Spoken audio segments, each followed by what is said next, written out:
آج کی اس خصوصی گفتگو میں خوش آمدید۔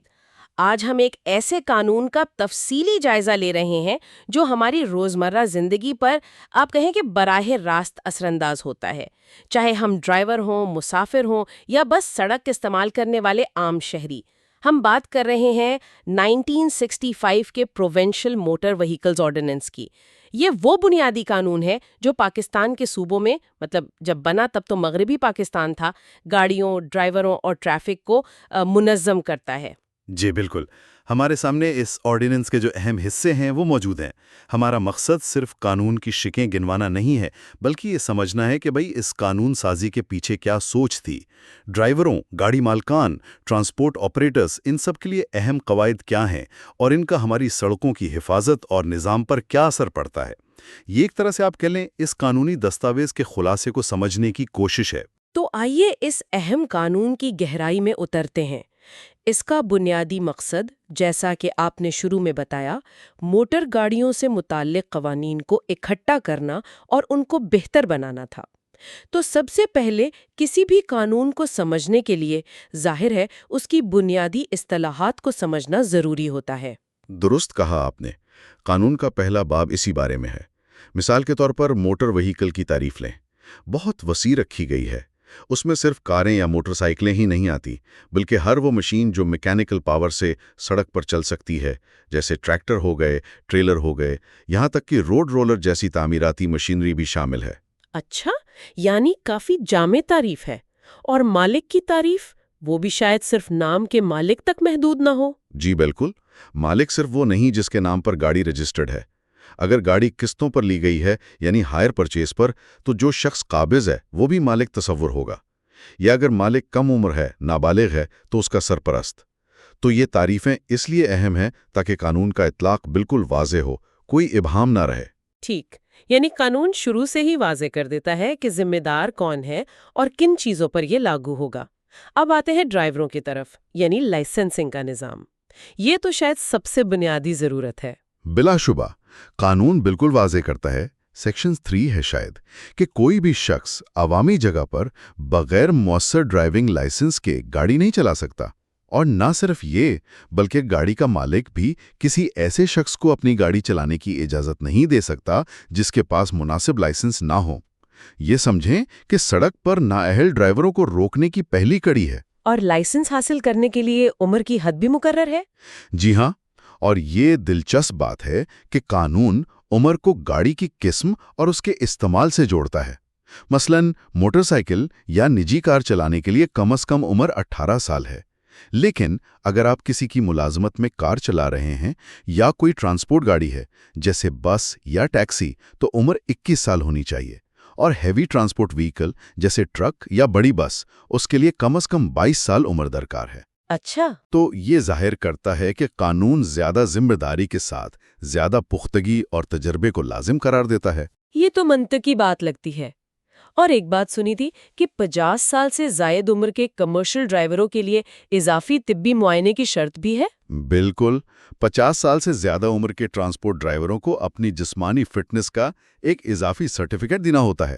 مقصد یہی ہے کہ یہ یقینی بنایا جائے کہ کہیں عمر کی وجہ سے ان کی ڈرائیونگ کی صلاحیت متاثر تو نہیں ہو رہی۔ ٹھیک ہے، لائسنس حاصل کرنے کا طریقہ کار کیا ہے؟ کیا یہ بہت پیچیدہ ہے؟ دیکھیں، طریقہ کار میں کچھ بنیادی چیزیں ہیں۔ ایک درخواست فارم ہے، فارم اے، ایک میڈیکل سرٹیفکیٹ، فارم بی، کہ آپ جسمانی طور پر فٹ ہیں، تصاویر، اور سب سے اہم، ایک ڈرائیونگ ٹیسٹ پاس کرنا۔ یہ ٹیسٹ آپ کی عملی مہارت اور ٹریفک قوانین کے علم کو جانچتا ہے۔ اور وہ ہائی وے کوڈ والی بات؟ ہاں، وہ ایک دلچسپ بات ہے۔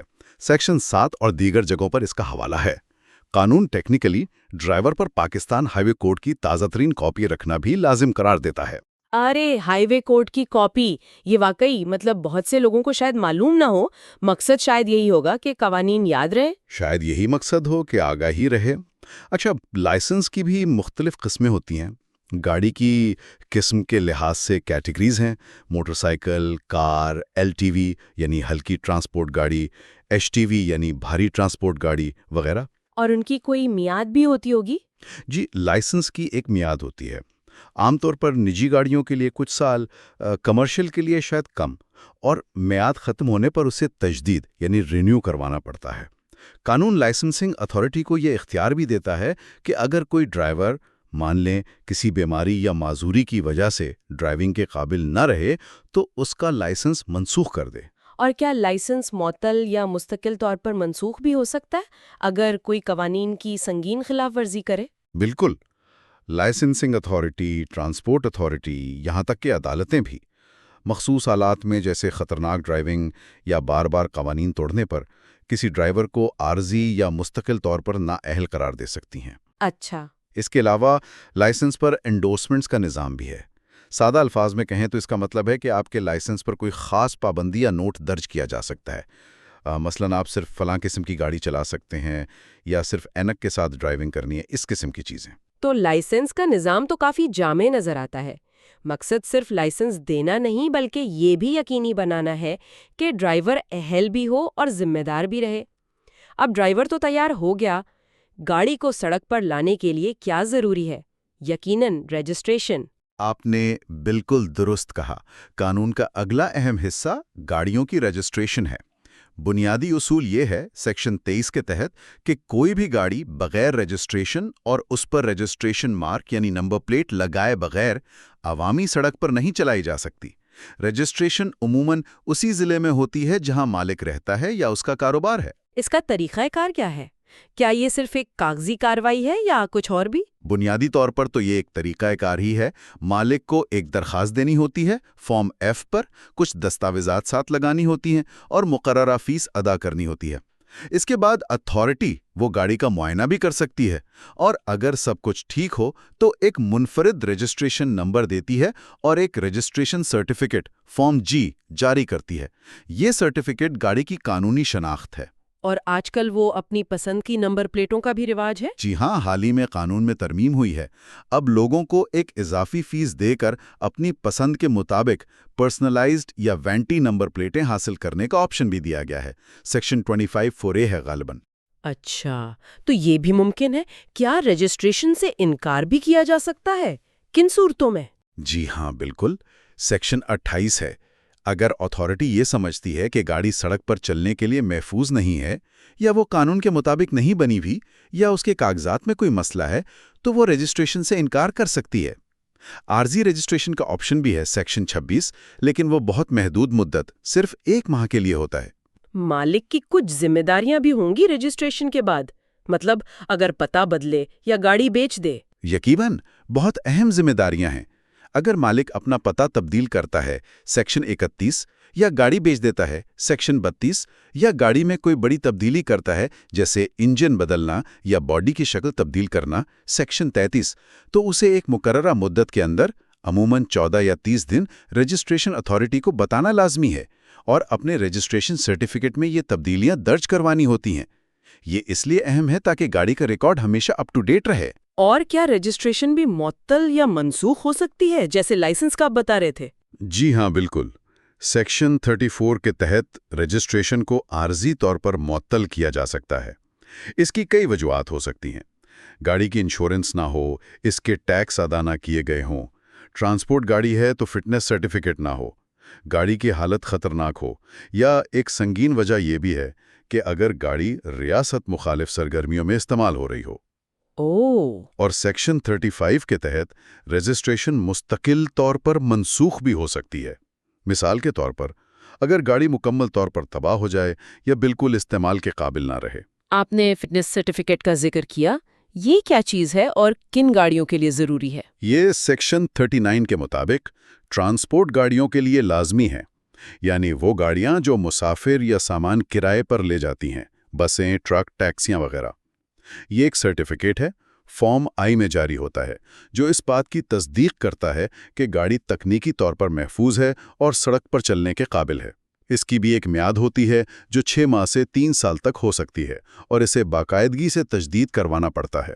مقصد ظاہر ہے مسافروں اور دوسرے لوگوں کی حفاظت ہے۔ تو رجسٹریشن اور فٹنس یہ دونوں گاڑی کی قانونی حیثیت اور حفاظت کے لیے بہت اہم ہے۔ اب ان گاڑیوں کی بات کرتے ہیں جو کاروبار کے لیے استعمال ہوتی ہیں، یعنی ٹرانسپورٹ وہیکلز۔ ان کے لیے کیا خاص قوانین ہیں؟ ان کے لیے قانون میں ایک پورا باب 4 وقف ہے جو ٹرانسپورٹ گاڑیوں کے کنٹرول سے متعلق ہے۔ سب سے بنیادی اصول سیکشن 44 یہ ہے کہ کوئی بھی ٹرانسپورٹ گاڑی، چاہے وہ مسافر بس ہو، ٹیکسی ہو یا سامان لے جانے والا ٹرک، بغیر پرمٹ کے نہیں چلائی جا سکتی۔ یہ پرمٹ، یاد رہے، ڈرائیونگ لائسنس اور گاڑی کی رجسٹریشن کے علاوہ ایک اضافی ضرورت ہے۔ یعنی ایک تیسری چیز، پرمٹ۔ حکومت کو یہ اضافی کنٹرول کے اختیارات کیوں دیے گئے ہیں؟ اس کا مقصد پبلک ٹرانسپورٹ کے نظام کو منظم کرنا۔ سیکشن 45 حکومت کو کافی وسیع اختیارات دیتا ہے، مثلاً کرائے مقرر کرنا، گاڑیوں کو مخصوص روٹس پہ چلانے کی پابندی لگانا، اور سڑک اور ریل ٹرانسپورٹ کے درمیان آپ کہیں کہ ہم آہنگی پیدا کرنا۔ خاص طور پہ شہری علاقوں میں بسوں، جنہیں قانون میں سٹیج کیریجز کہا گیا ہے، کے لیے سیکشن 45A حکومت کو روٹس، گاڑیوں کی قسم اور معیار اور ہر روٹ پہ چلنے والی گاڑیوں کی تعداد مقرر کرنے کا اختیار بھی دیتا ہے، تاکہ افراتفری نہ پھیلے اور مسافروں کو مناسب سہولت مل سکے۔ یہ پرمٹ کون جاری کرتا ہے اور کیا اس کی بھی مختلف قسمیں ہیں؟ جی، پرمٹ جاری کرنے کے لیے صوبائی سطح پر پروونشل ٹرانسپورٹ اتھارٹی اور علاقائی سطح پر ریجنل ٹرانسپورٹ اتھارٹیز قائم کی گئی ہیں۔ سیکشن 46 پرمٹ کی کئی اقسام ہیں جو گاڑی کے استعمال پر منحصر کرتی ہیں۔ مسافر بسوں کے لیے سٹیج کیریج پرمٹ سیکشن 48 سے 50، ٹیکسی یا کرائے کی گاڑیوں کے لیے کانٹریکٹ کیریج پرمٹ سیکشن 51 سے 53۔ جو لوگ اپنے ذاتی کاروبار کا سامان اپنی ہی گاڑی میں لے جاتے ہیں ان کے لیے پرائیویٹ کیریئر پرمٹ سیکشن 54 سے 55، اور جو کمپنیاں یا افراد دوسروں کا سامان کرائے پر ایک جگہ سے دوسری جگہ پہنچاتے ہیں ان کے لیے پبلک کیریئر پرمٹ سیکشن 56 سے 58۔ ہر ایک کے لیے درخواست دینے اور شرائط پوری کرنے کا طریقہ کار تھوڑا مختلف ہے۔ سمجھ گئی۔ اور ان پرمٹس کی بھی ظاہر ہے میعاد ہوتی ہوگی اور خلاف ورزی پر کارروائی بھی؟ جی ہاں، سیکشن 60 میعاد کے بارے میں ہے۔ انہیں منتقل بھی کیا جا سکتا ہے، خاص طور پر مالک کی وفات کی صورت میں سیکشن 61، 63 اور سیکشن 62 کے تحت شرائط کی خلاف ورزی پر انہیں معطل یا منسوخ بھی کیا جا سکتا ہے۔ خلاف ورزیوں میں مثال کے طور پر مقررہ روٹ سے ہٹ کر گاڑی چلانا، زیادہ مسافر یا وزن لادنا یا پرمٹ کی دیگر شرائط کو توڑنا شامل ہو سکتا ہے۔ ایک نیا سیکشن 62A خاص طور پر خلاف ورزیوں پر جرمانے، پرفارمنس گارنٹی کی ضبطی اور پرمٹ کی منسوخی جیسی سزاؤں کی بات کرتا ہے۔ اس باب میں نے پڑھا تھا ایک بہت اہم ذمہ داری کا بھی ذکر ہے جو مسافروں کی حفاظت سے متعلق ہے۔ وہ کیا ہے؟ ہاں، وہ سیکشن 67 ہے۔ یہ ایک انتہائی اہم نکتہ ہے۔ قانون یہ کہتا ہے کہ اگر کسی مسافر، بس، سٹیج کیریج یا کرائے پر لی گئی گاڑی، کانٹریکٹ کیریج، کچھ استثناء کے ساتھ، میں سفر کے دوران کوئی مسافر کسی حادثے میں خدا نہ خواستہ جاں بحق یا زخمی ہو جائے تو اس گاڑی کے پرمٹ ہولڈر یا مالک پر لازم ہے کہ وہ قانون میں دی گئی ایک مخصوص فہرست 13واں شیڈیول ہے، اس کے مطابق متاثرہ شخص یا اس کے لواحقین کو معاوضہ ادا کرے۔ یہ ایک طرح کی لازمی ذمہ داری یا گارنٹی ہے جو مسافروں کو مالی تحفظ فراہم کرتی ہے۔ یہ تو واقعی بہت اہم ہے، مطلب ایک طرح کی لازمی انشورنس ہے، اور اگر مالک معاوضہ ادا نہ کرے تو؟ اسی لیے قانون میں کلیمز ٹریبیونل قائم کرنے کا بھی کہا گیا ہے، سیکشن 67A۔ یہ خصوصی عدالتیں ہوتی ہیں جو صرف ایسے معاوضے کے دعووں کو سنتی ہیں اور ان پر فیصلہ کرتی ہیں۔ درخواست دینے کا طریقہ 67B، ٹریبیونل کے اختیارات 67D، اپیل کرنے کا حق 67E اور معاوضے کی رقم کی وصولی 67F کا پورا طریقہ کار بھی قانون میں تفصیل سے دیا گیا ہے۔ تو ٹرانسپورٹ گاڑیوں پر تو کافی سخت کنٹرول اور ذمہ داریاں عائد کی گئی ہیں۔ اچھا، سرکاری سطح پر ٹرانسپورٹ چلانے والے اداروں کا بھی ذکر ہے قانون میں؟ جی ہاں، باب پنجم جو ہے وہ پنجاب روڈ ٹرانسپورٹ بورڈ، جو پہلے کارپوریشن تھا، کے قیام اور اختیارات سے متعلق ہے، سیکشن 70-72۔ یہ ادارہ صوبائی سطح پر پبلک ٹرانسپورٹ سروسز چلانے کے لیے بنایا گیا تھا۔ پھر ایک اور باب پنجم الف، یہ نسبتاً نیا اضافہ ہے۔ یہ حکومت کو نوٹیفائیڈ شہری علاقوں میں اربن ٹرانسپورٹ کمپنی قائم کرنے کا اختیار دیتا ہے، سیکشن 72A۔ ان کمپنیوں کا مقصد ظاہر ہے شہروں میں ٹرانسپورٹ کے نظام کو بہتر بنانا، نئے روٹس پلان کرنا، جدید بسیں چلانا، انفراسٹرکچر بنانا اور کرایہ وغیرہ مقرر کرنا، سیکشن 72BG۔ یعنی پبلک ٹرانسپورٹ کو منظم کرنے کے لیے بھی باقاعدہ قانونی ڈھانچہ موجود ہے۔ اب ایک مختصر سا باب ہے، باب ششم، گاڑیوں کی ساخت اور دیکھ بھال پر۔ کیا قانون یہ بھی بتاتا ہے کہ گاڑیاں کیسی ہونی چاہیے؟ دیکھیں، قانون خود ہر نٹ بولٹ کی تفصیل نہیں بتاتا۔ باب ششم بنیادی اصول طے کرتا ہے سیکشن 73 کہ گاڑیاں محفوظ حالت میں ہونی چاہیے اور ان کی دیکھ بھال ضروری ہے۔ اصل میں یہ باب سیکشن 74 حکومت کو اختیار دیتا ہے کہ وہ اس سلسلے میں تفصیلی قواعد بنائے۔ ان قواعد میں گاڑیوں کی چوڑائی، اونچائی، ٹائر کیسے ہوں، break system, lights, safety glass, حتیٰ کہ رفتار کو کنٹرول کرنے والے آلات یعنی سپیڈ گورننس اور دھواں یا شور کم کرنے کے معیار جیسی چیزیں شامل ہو سکتی ہیں۔ مقصد وہی، گاڑیوں کو تکنیکی طور پر محفوظ اور ماحول دوست بنانا ہے۔ ٹھیک ہے، اب آتے ہیں اس حصے پر جس کا تعلق شاید سب سے زیادہ عام ڈرائیوروں سے ہے، ٹریفک کنٹرول، باب ہفتم، یعنی سڑک پر گاڑی چلانے کے اصول۔ بالکل، یہ باب روزمرہ کی ڈرائیونگ کے لیے انتہائی اہم ہے۔ اس میں سب سے پہلے تو رفتار کی حدیں مقرر کی گئی ہیں، سیکشن 75۔ ان کی تفصیل 8ویں شیڈول میں دی گئی ہے اور حکومت کو یہ اختیار بھی ہے کہ وہ مخصوص علاقوں، سڑکوں یا گاڑیوں کی اقسام کے لیے رفتار کی مزید پابندیاں لگا سکے۔ رفتار کے علاوہ اور کن چیزوں پر کنٹرول ہے؟ وزن وغیرہ پر؟ جی، گاڑیوں کے وزن کی حد بھی مقرر کی گئی ہے، سیکشن 76، خاص طور پر سامان بردار گاڑیوں کے لیے، تاکہ سڑکیں اور پل محفوظ رہیں، اور حکام کو اختیار ہے کہ وہ شک پڑنے پر گاڑیوں کو تول بھی سکتے ہیں، سیکشن 77۔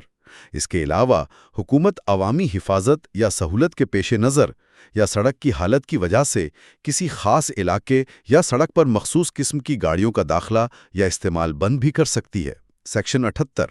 اور ٹریفک سگنلز اور اشاروں کا کیا کردار ہے اس باب میں؟ ٹریفک اشاروں یعنی ٹریفک سائنس کا کردار بہت مرکزی ہے۔ سیکشن 79 حکام کو ٹریفک سائنس نصب کرنے کا اختیار دیتا ہے، جن کی اقسام 9ویں شیڈول میں ہیں، اور سیکشن 82 تمام ڈرائیوروں پر لازم کرتا ہے کہ وہ ان نصب شدہ ٹریفک اشاروں کی پابندی کریں۔ یہ بہت اہم ہے۔ اس کے علاوہ سیکشن 83 کہتا ہے کہ ڈرائیوروں کو خود بھی مڑتے ہوئے یا رکتے ہوئے مقررہ سگنلز، حادثے یا انڈیکیٹر سے، جس کی تفصیل 11ویں شیڈول میں ہے، دینے ہوتے ہیں تاکہ دوسرے ڈرائیوروں کو ان کے ارادے کا پتہ چلے۔ کچھ خاص قسم کی گاڑیوں یا حالات کے لیے بھی قوانین ہیں، جیسے لیفٹ ہینڈ ڈرائیو؟ جی ہاں، مثلاً سیکشن 84 کہتا ہے کہ جن گاڑیوں کا سٹیئرنگ بائیں ہاتھ پر ہوتا ہے، لیفٹ ہینڈ کنٹرول، ان کے لیے خصوصی مکینیکل یا الیکٹریکل سگنلنگ ڈیوائس لگانا لازمی ہے۔ پھر گاڑی کو ایسی جگہ کھڑا کرنا منع ہے جہاں وہ دوسروں کے لیے خطرہ یا رکاوٹ بنے، سیکشن 85۔ چلتی گاڑی کے پائیدان یا رننگ بورڈ پر سفر کرنا، یعنی سیکشن 86۔ ڈرائیور کے کام میں مداخلت کرنا یا اس کا نظارہ روکنا، سیکشن 87۔ اور موٹر سائیکل پر ایک سے زیادہ اضافی سواری بٹھانا یعنی پلین رائڈنگ، سیکشن 89، یہ بھی منع ہے۔ اور حال ہی میں کچھ بہت اہم قوانین شامل ہوئے ہیں، جیسے ہیلمٹ اور سیٹ بیلٹ، یہ بھی اسی باب میں ہے؟ درست، سیکشن 89A یہ ہیلمٹ کے بارے میں ہے۔ اب قانون کے تحت موٹر سائیکل چلانے والے اور پچھلی سیٹ پر بیٹھنے والے کچھ مستثنات کے ساتھ دونوں کے لیے حفاظتی ہیلمٹ پہننا لازمی قرار دیا گیا ہے۔ اسی طرح سیکشن 89B سیٹ بیلٹ کے بارے میں ہے۔ مخصوص قسم کی گاڑیوں میں ڈرائیور اور آگے بیٹھنے والے مسافر کے لیے سیٹ بیلٹ باندھنا بھی لازمی ہے۔ یہ دونوں تبدیلیاں ظاہر ہے حادثات کی صورت میں جانوں کو بچانے کے لیے بہت اہم ہیں۔ بالکل۔ اور اگر پولیس یا کوئی مجاز افسر روکے تو کیا کرنا ہوگا ڈرائیور کو؟ سیکشن 90 واضح کرتا ہے، ڈرائیور پر لازم ہے کہ وہ مطالبے پر اپنا لائسنس، گاڑی کی رجسٹریشن، فٹنس سرٹیفکیٹ اگر لاگو ہو اور پرمٹ اگر ٹرانسپورٹ گاڑی ہو پیش کرے۔ اس کے علاوہ سیکشن 91 بغیر پھاٹک والے ریلوے کراسنگ کو پار کرتے وقت خصوصی احتیاط برتنے کی ہدایات دیتا ہے۔ اور سب سے اہم سیکشن 92 اور 94 اگر خدا نخواستہ کوئی حادثہ پیش آ جائے تو ڈرائیور کی ذمہ داریاں بیان کرتے ہیں۔ اسے رکنا ہے، اگر کوئی زخمی ہے تو اس کی مدد کرنی ہے یا کروانی ہے، پولیس کو اطلاع دینی ہے اور اپنی اور گاڑی کی معلومات فراہم کرنی ہے۔ یہ تمام اصول تو سڑکوں کو محفوظ بنانے کے لیے ہیں، لیکن اگر کوئی ان قوانین کی خلاف ورزی کرے تو پھر کیا ہوتا ہے؟ یقیناً سزائیں بھی ہوں گی۔ جی ہاں، قانون کا اگلا باب، باب ہشتم، انہی جرائم سزاؤں اور قانونی طریقہ کار سے متعلق ہے۔ اس میں مختلف خلاف ورزیوں کی تفصیل اور ان کے نتائج بیان کیے گئے ہیں۔ کچھ سنگین جرائم ہیں، جیسے سیکشن 97 بغیر لائسنس کے یا نااہلی کے دوران گاڑی چلانا، سیکشن 98 مقررہ حد سے زیادہ تیز رفتاری، سیکشن 99 لاپرواہی یا خطرناک طریقے سے گاڑی چلانا جس سے دوسروں کی جان کو خطرہ ہو۔ ون ویلنگ یا نشے میں ڈرائیونگ جیسے جی جو آج کل بڑے مسئلے ہیں، ان پر بھی قانون کچھ کہتا ہے؟ بالکل، سیکشن 99A خاص طور پر موٹر سائیکل پر ون ویلنگ کرنے پر سزا مقرر کرتا ہے۔ سیکشن 100 نشے کی حالت میں یعنی شراب یا کسی اور ڈرگ کے زیر اثر گاڑی چلانے سے متعلق ہے۔ یہ ایک سنگین جرم ہے اور اس کی سخت سزا ہے۔ اسی طرح سیکشن 101 اگر کوئی شخص جسمانی یا ذہنی طور پر گاڑی چلانے کے قابل نہیں لیکن پھر بھی چلاتا ہے، اور سیکشن 101A ڈرائیونگ کے دوران موبائل فون استعمال کرنا، یہ بھی اب قابل سزا جرم ہے۔ ان کے علاوہ اور کون سی عام خلاف ورزیاں ہیں جن کی سزائیں اس باب میں مقرر ہیں؟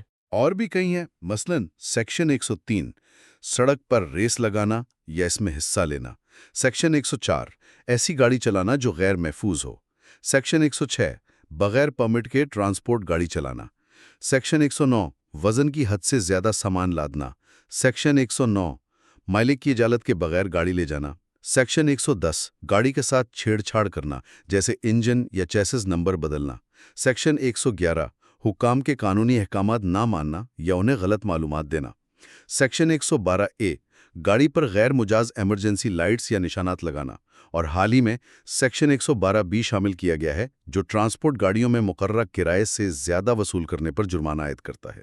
تو خلاف ورزیوں کے فہرست تو کافی لمبی ہے۔ قانون نافذ کرنے والے اداروں جیسے پولیس کو کیا اختیارات حاصل ہیں؟ انہیں کچھ اہم اختیارات حاصل ہیں۔ سیکشن 113 پولیس یا دیگر مجاز افسران کو مخصوص سنگین حالات میں بغیر وارنٹ کی گرفتاری کا اختیار دیتا ہے۔ سیکشن 114 انہیں ڈرائیور سے دستاویزات طلب کرنے اور ضرورت پڑنے پر مثلاً شک کی بنا پر انہیں قبضے میں لینے کا اختیار دیتا ہے۔ اور سیکشن 115 کے تحت اگر کوئی گاڑی قوانین کی خلاف ورزی کرتے ہوئے پائی جائے، جیسے بغیر رجسٹریشن یا پرمٹ کے، تو اسے تحویل میں بھی لیا جا سکتا ہے۔ کیا ہر خلاف ورزی پر عدالت ہی جانا پڑتا ہے یا کوئی آسان طریقہ بھی ہے جرمانے وغیرہ کا؟ ہاں، کئی معمولی ٹریفک خلاف ورزیوں کے لیے قانون میں فوری کارروائی، جسے سمری ڈسپوزل کہتے ہیں، سیکشن 116 یا ٹکٹنگ سسٹم سیکشن 116A کا طریقہ کار موجود ہے۔ اس کے تحت مجاز افسر موقع پر ہی جرمانے کا ٹکٹ جاری کر سکتا ہے۔ اس جرمانے کی رقم 12ویں شیڈول میں دی گئی ہے۔ اگر ڈرائیور وہ جرمانہ ادا کر دے تو معاملہ وہیں ختم ہو جاتا ہے، عدالت جانے کی ضرورت نہیں پڑتی۔ اس سے ظاہر ہے عدالتوں پر بوجھ بھی کم ہوتا ہے اور فوری سد باب بھی ہو جاتا ہے۔ ٹھیک، یہ تو مفید ہے۔ اور قانون کا آخری باب، باب نہم، وہ کس بارے میں ہے؟ آخری باب، باب نہم، متفرق یعنی مسلینیس معاملات پر مشتمل ہے۔ اس میں یہ بتایا گیا ہے کہ اس قانون کے تحت اگر حکومت کوئی نئے قواعد بناتی ہے تو انہیں کیسے شائع کیا جائے گا۔ سیکشن 119 موٹر وائیکلز کے معاملات دیکھنے والے آفیسروں کی تقرری کیسے ہوگی۔ سیکشن 120 اس آرڈیننس کے تحت جو فیصلے ہوتے ہیں ان کے خلاف اپیل کرنے کا عمومی طریقہ کار کیا ہوگا۔ سیکشن 121 اور آخر میں سیکشن 122 اس قانون کے آنے سے پہلے جو پرانے قوانین مغربی پاکستان میں نافذ تھے، جن کی فہرست 14ویں شیڈول میں ہے، انہیں منسوخ کرتا ہے۔ تو یہ تھا 1965 کے پروونشل موٹر وہیکلز آرڈیننس کا ایک، آپ کہیں کہ تفصیلی جائزہ۔ یہ بات تو بالکل واضح ہے کہ یہ ایک بہت ہی جامع قانون ہے۔ مطلب ڈرائیونگ لائسنس سے شروع ہو کر گاڑی کے رجسٹریشن، پھر ٹرانسپورٹ کے قواعد، سڑک پر چلنے کے آداب، اور پھر خلاف ورزیوں کی سزائیں، تقریباً ہر پہلو کا احاطہ کرتا ہے۔ جی بالکل، اس پوری قانون سازی کا اگر آپ نچوڑ نکالیں یا بنیادی مقصد دیکھیں تو وہ سڑکوں کو محفوظ بنانا اور ٹرانسپورٹ کے نظام کو مؤثر طریقے سے چلانا ہے۔ لائسنس کا حصول اور اس کی بروقت تجدید، گاڑی کی درست رجسٹریشن اور اس کی فٹنس کو یقینی بنانا، ٹرانسپورٹ گاڑیوں کے لیے پرمٹ حاصل کرنا، اور سب سے بڑھ کر ٹریفک قوانین کی مکمل پابندی کرنا، یہ سب ہر ڈرائیور اور گاڑی کے مالک کی نہ صرف قانونی بلکہ میں کہوں گا اخلاقی ذمہ داری بھی ہے۔ جیسا کہ ہم نے دیکھا، ان ذمہ داریوں کو نظر انداز کرنے کے نتائج کافی سنگین ہو سکتے ہیں۔ بھاری جرمانے بھی ہیں، قید کی سزا بھی ہو سکتی ہے، اور لائسنس یا پرمٹ کی منسوخی تک نوبت آ سکتی ہے۔ آج کی اس ساری گفتگو کے بعد میرے ذہن میں ایک سوال ضرور ابھر رہا ہے۔ دیکھیے، یہ قانون بنا تو 1965 میں تھا۔ وقت کے ساتھ ساتھ اس میں کئی اہم تبدیلیوں اور اضافے کیے گئے ہیں، جیسے آپ نے بتایا، ہیلمٹ اور سیٹ بیلٹ کی پابندی، ون ویلنگ اور موبائل فون کے استعمال پر سزائیں، شہری ٹرانسپورٹ کے لیے نئی کمپنیوں کا قیام۔ یہ سب بدلتے وقت کے تقاضے تھے۔ اب مستقبل کو دیکھتے ہوئے، جہاں ٹیکنالوجی مزید تیزی سے بدل رہی ہے، ہم سیلف ڈرائیونگ کاروں کی باتیں سن رہے ہیں، شہروں میں ٹریفک کا دباؤ ناقابل یقین حد تک بڑھ رہا ہے، ماحولیاتی آلودگی ایک بہت بڑا چیلنج بن چکا ہے۔ تو یہ سوچنے کی بات ہے کہ اس قانون کو، جو بنیادی طور پر 60 سال پرانا ہے، مستقبل کے ان چیلنجز سے نپٹنے کے لیے مزید کن تبدیلیوں، کن نئی سوچوں، کن جدتوں اور کن بہتریوں کی ضرورت ہوگی، اس پر غور کرنا یقیناً دلچسپی سے خالی نہیں ہوگا۔ You are watching Legal Gupshup and GK with MD, your source for legal, historical, and breaking news. Don't forget to like, subscribe, and share for more informative content.